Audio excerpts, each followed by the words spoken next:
Hi, everybody. Welcome to Williamson Watchers. Today we have an amazing special guest. We have Tennessee Attorney General Jonathan Skrmetti. I'm Peg Rosidi. I am joined by Leigh Ann Cates and Elliott Franklin. So here we are. Thank you for joining us, Attorney General. Leigh Ann, why don't you take it away? Absolutely. Thank you so much for joining us today. This is a real honor to have you with us, especially in light of the big decision that took place this past week. But we wanted to take a little different direction with you on this particular podcast because you are a local boy. You came to us via the Northeast, I know, but there's going to be probably a lot of people in our own county that are not as familiar with you. And I would just love for you to give us a few minutes of background, how you ended up here, what's your educational background, how your journey got you to Tennessee. Sure. No, I'm happy to do that. And I'm very happy to be a local boy now. Great place to raise a family. And, we kind of had a very circuitous route to get here. So I grew up in Connecticut. My dad's from Mississippi. He grew up in Biloxi. He enlisted in the Navy and ended up doing submarine work and ended up in Connecticut. My mom was a public school teacher. She grew up in Massachusetts, moved down to Connecticut because that's where the jobs were. And they got married. They had me. I grew up there, had a great opportunity to learn in the local public schools, and went off to George Washington for college down in D.C. I did some time there, did my 4 years there, got a degree in philosophy of all things. I did not expect to do that, but I ended up changing majors, and I found it really interesting. And I was really fortunate, and I got a scholarship over to Oxford. So I went there for 2 years and did philosophy, politics, and economics. Loved it. Had a great time reading and learning and, talking to people from around the world. And then I went to Harvard for law school, thinking that when I went in, I thought I would do intellectual property law and make a bunch of money. And 2 weeks into law school, September 11th happened. And I just really felt called to serve. And so I looked for opportunities to work for the federal government. And I got an internship at the Department of Justice, went down there, worked the summer there, and they ended up hiring me when I got done with law school. So I was a prosecutor at DOJ. I did a 6-month stint doing domestic violence misdemeanors to learn, the ins and outs of being in a courtroom. And then after that, the first place they sent me was Memphis. And there were these Memphis police officers that were stealing drugs from drug dealers. I mean, you want police officers to stop drug dealers and take their drugs. The problem here was then they were reselling the drugs with their gang buddies rather than turning them into evidence. And it was a pretty complicated investigation. There was a great experienced lawyer there, Steve Parker, who kind of took me under wing and started teaching me how to be a really good federal prosecutor. And while I was working that, the first human trafficking case in Tennessee came up. It was this really horrific case involving Mexican girls that were brought up from Oaxaca. It was a really awful guy based in Smyrna, but he was running them all over the place, and they were discovered in Memphis. And that was a pretty involved prosecution. And since I was already down for the police case, they said, well, why don't you work on the trafficking case too? And then we had some hate crimes come up. We had some more police cases. We had some more trafficking cases. I was on a plane constantly coming down to Memphis from Washington. Had a few cases in Jackson, a few cases in Middle Tennessee too, but mostly in Memphis. And after about 5 years of that, I really loved Memphis. I really hated being on an airplane all the time, and I was really tired of living in D.C. So I moved to Memphis, and through a great series of circumstances, I ended up meeting my wife really shortly after I moved. We got married not that long after that. And I couldn't afford to be a federal prosecutor anymore. We started having kids pretty quick, and she really wanted to be a stay-at-home mom. So I went to a firm for a while at Butler Snow. They were really great to me. I did that for a few years. And the previous Attorney General, Herbert Slatery, was looking for a new chief deputy, a new number two, and he couldn't find the right person. He kept looking, and he found a lot of really good people, but nobody who quite fit what he was looking for. And somehow he got my resume, and I got cold called by a recruiter. And, he said, hey, do you want to be the Chief Deputy Attorney General of Tennessee? We'd love to interview you. So I did the interview. I got the job. We moved to Franklin. My wife is a lifelong Memphian, so it was a really hard move for her. Really hard. She was pregnant at the time too, so I was not the best husband. But we moved to Franklin. Started working in Nashville. Did that for a few years. Governor Lee needed a new counsel when Lang Wiseman left, and we had gotten to know each other pretty well. So he hired me to be his counsel. And I took that job thinking I'd be in until the end of his second term. He was in the last year of his first term, and I was pretty confident he was going to get reelected. And then the AG office opened up, and I hadn't even considered putting in for it. There were some other people I thought, who were really good choices who had been around for a lot longer than I had. And it turned out they didn't want to put in for it. Some good people put in, but, there were, you kind of need somebody who knows the governor's office well, knows the legislature well, knows the AG's office well. And I kind of threaded the needle there. So I was talked into putting in my application with a couple days to go. And in Tennessee, we have a really weird system. The Supreme Court picks the Attorney General. It's been that way for a century and a half. And it's worked out really well, but it's very unusual. So most people who want to be AG, they spend years and years and years raising money and making connections and raising their profile in the media and running for the state legislature, all that stuff. I got talked into putting in for it at the last minute, and about a week later, I was told I was going to be the next AG. So it was a very humbling experience. Sure. And that was just in fall of 2022. So I feel like I'm still just getting started. Right. Wow. So you said you and your wife started a family fairly quickly. How many kids do y'all have? We've got 4 kiddos. So we had 2 in Memphis, and then she really liked her OB. So she went back to Memphis for the third kiddo. We had just bought our house, and she had the baby in Memphis. And then we had a baby during COVID. And so she commuted back to Memphis. And so all 4 of my kids were born in Memphis. But they are very happy Williamson County residents now. Very good. Yeah. Well, Peg, I think you had some questions that you wanted to go over. Yes. So everybody is speaking about the aftermath of U.S. v. Skrmetti. So I just wanted to know, going back, where were you on the morning of December 4th, 2024? So where were you? Did you have to listen to it, or were you in the court? Oh, I was in the courtroom. I was not going to miss that. I actually got sworn in as a member of the Supreme Court bar. I'd always meant to do it and never had. So I started the day getting in line with all the other people who were going to get sworn into the bar. The court was packed, and the governor was there, Jack Johnson and William Lamberth, and a number of other legislators were there. And there were a lot of protesters on both sides. I mean, thousands and thousands. But then there were the people getting sworn into the Supreme Court bar. So I got in that line with everybody, and Steve Marshall, the Alabama AG, was sponsoring one of his lawyers. So he sat next to me, and we waited for the swearing in, and I got sworn in and then stepped up to the table. And we had 3 other lawyers at the table: Matt Rice, who argued the case, and then Whitney Hermandofer, who's now nominated for the 6th Circuit, and then Stephen Griffin. And I was at the 4th seat, way at the end of the table, but it was great. I mean, I've never expected I'd be the defendant in a case in the Supreme Court. And we had an unbelievably good team litigating it for Tennessee. Matt Rice is incredible, and he had support from some phenomenal Tennessee lawyers. So we were very well represented. And then as soon as that was done, we hustled out. There was a big press conference right on the steps of the court. I don't think I'll ever have pictures that cool of me ever made again. I mean, there were thousands of people, and they were screaming, and there were about 60 cameras lined up.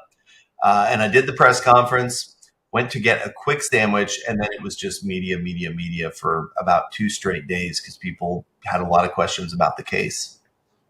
Incredible. It was a dream team. So I am like a Supreme Court wonk, but I could not wait. We here in Williamson County, we're all listening to it live. So I do want to know, with this dream team, and that there were prayer sessions before you went in, during, and people here were like incredibly engaged. So I was just wondering, did you feel that sort of, that the stakes were so high for Tennessee, and the stakes were so high for the nation with this argument? Yeah, I mean, a lot of people cared a great deal about this case, me included. And, there were very high emotions. It's interesting, though, because it's the legal system. So people disagree in the legal system all the time. And so you had a courtroom full of people who were extremely passionate about this. I mean, the person I was sitting next to, when I got sworn in, had very colorful hair and facial hair. And I'm pretty sure based on that, he did not want us to win the case. But, it's a court case. There's always going to be a winner. There's always going to be a loser. And everybody recognized that this was an important way for the system to operate. So, I felt the weight of it. And, my team had put in so many hours preparing. And the closer it got, the less and less relevant, the strategy was. And it was all about just getting Matt ready.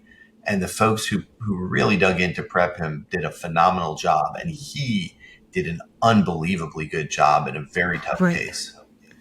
Hit it out of the park. And I read he was a baseball player at one time. Right. Like, that's incredible. And it was an out of the park experience because Elizabeth Prelogar.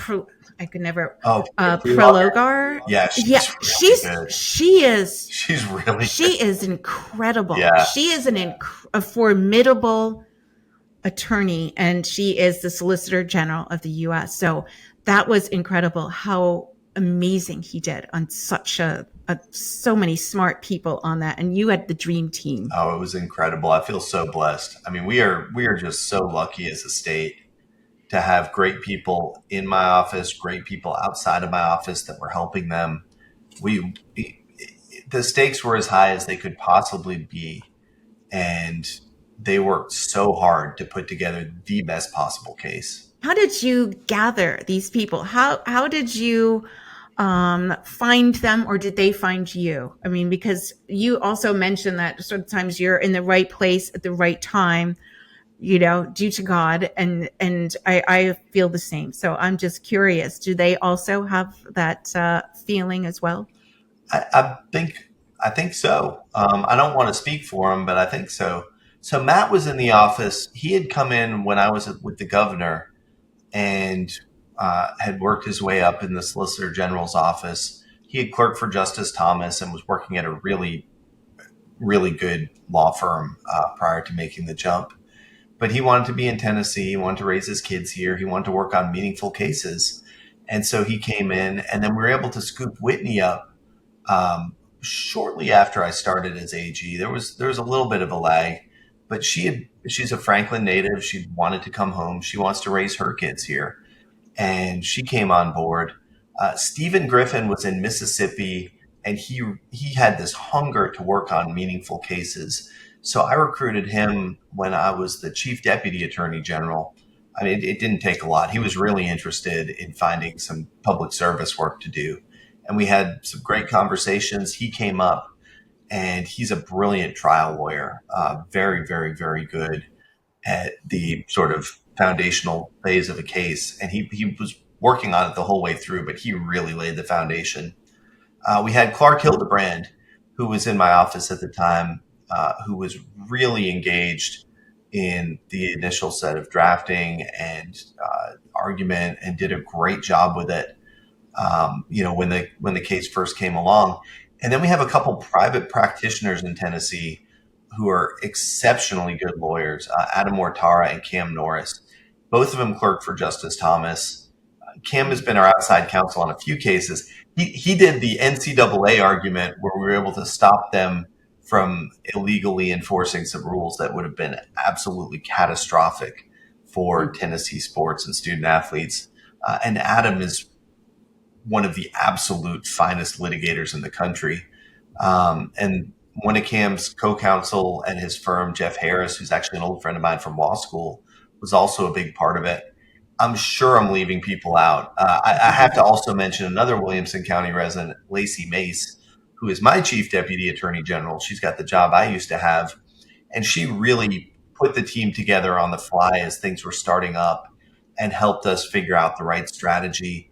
And the key to this case, from my perspective, is we lost in the trial court, which, every state had lost in the trial court. We filed an emergency motion for a stay of the injunction, and we were the very first state to ever win in any of these cases involving restrictions on pediatric gender transition medicine. And that was because I've got a really aggressive, really smart team, and they recognized that there was a real opportunity here.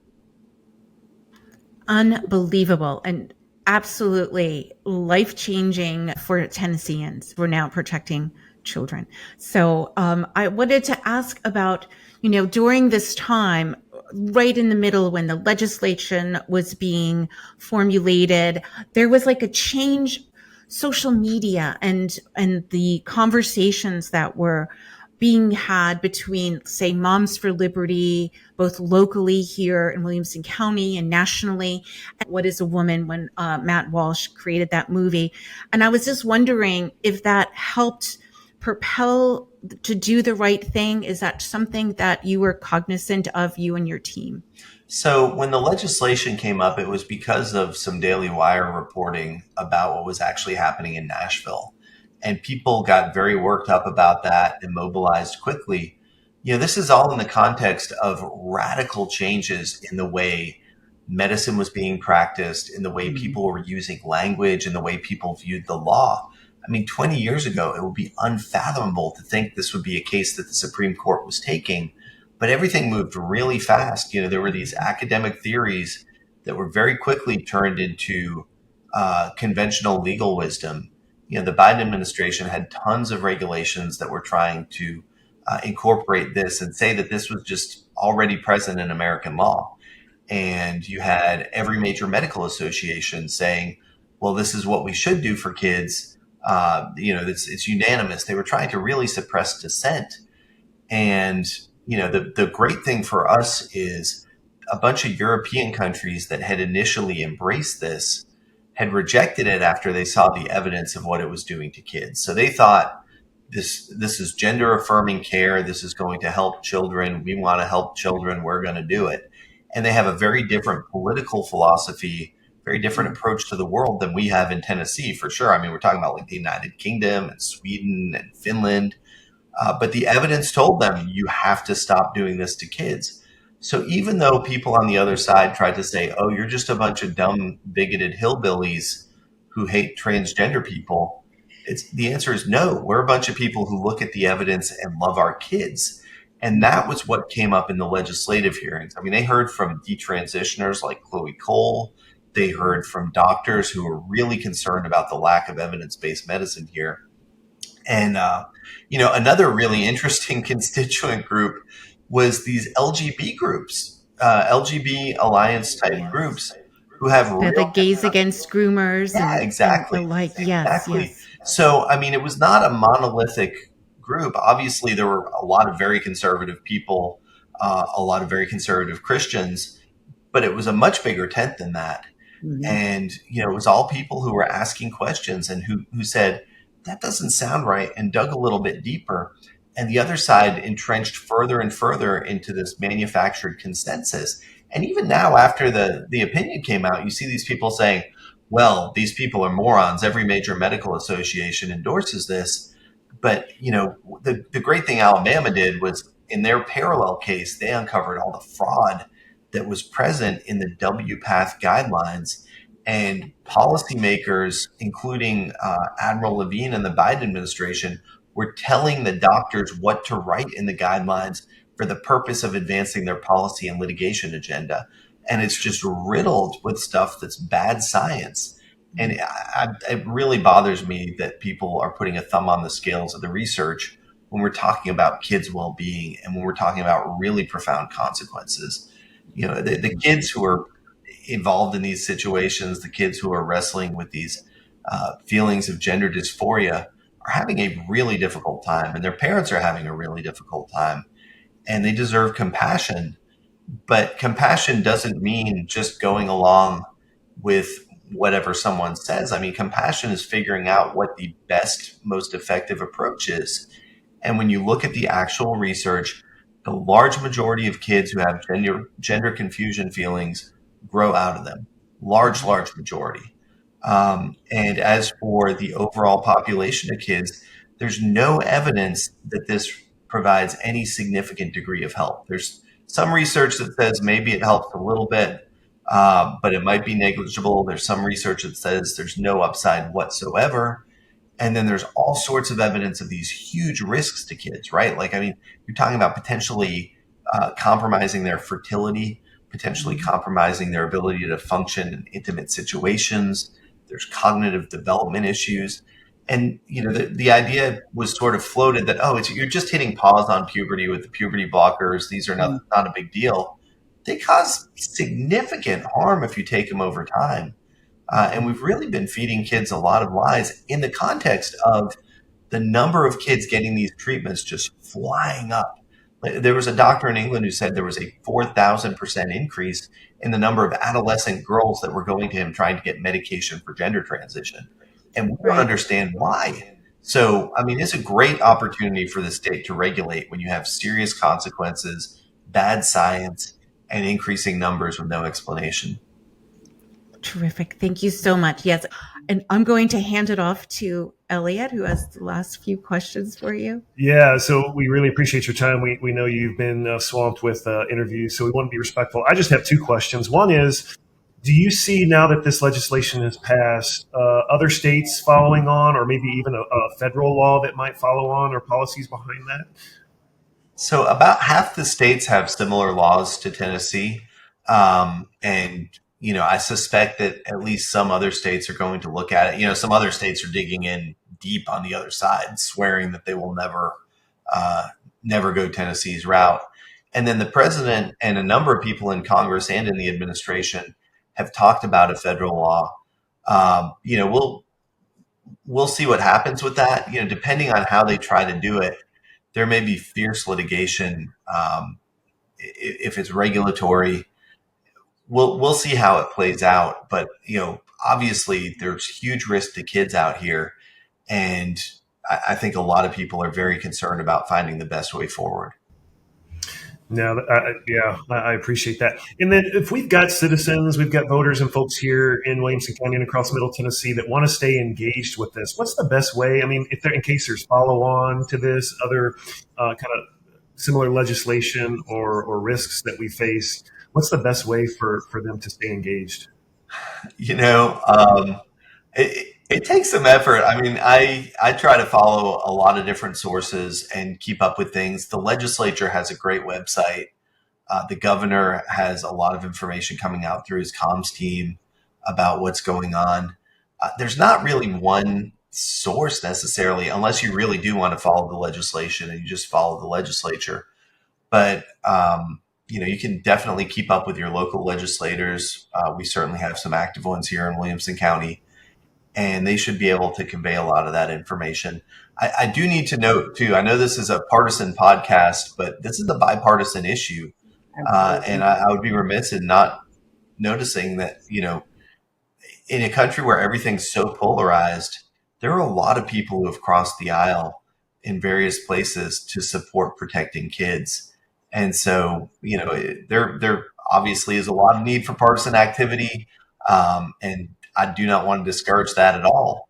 But it's interesting to see, even in a time of division with one of the most sort of high salience issues where certain people in the Democratic Party are really fired up on one side, there are still a lot of people who are making independent choices. And there's a very broad coalition of folks who support protecting kids with these restrictions on the irreversible medical treatments.